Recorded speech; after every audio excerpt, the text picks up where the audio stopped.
Welcome to the Salmon Runs YouTube. Enjoy the video. You start by opening the Panda Light now.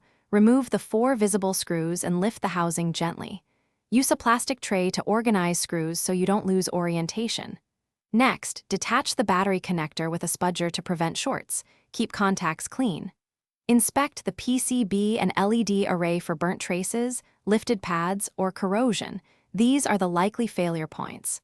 Once done, photograph the layout for reference so you can reverse the process accurately later.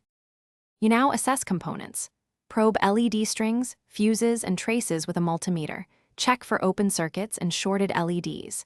If you find a cracked solder joint, reflow it with a temperature-controlled iron and flux.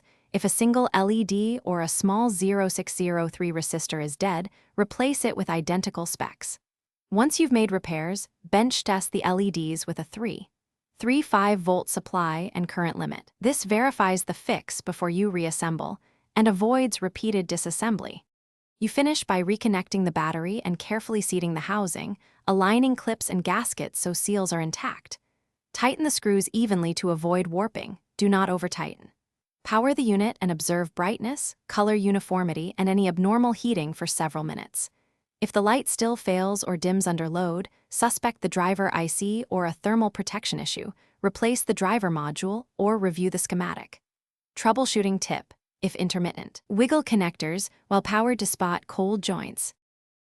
Thanks for watching. Consider subscribing if we helped you.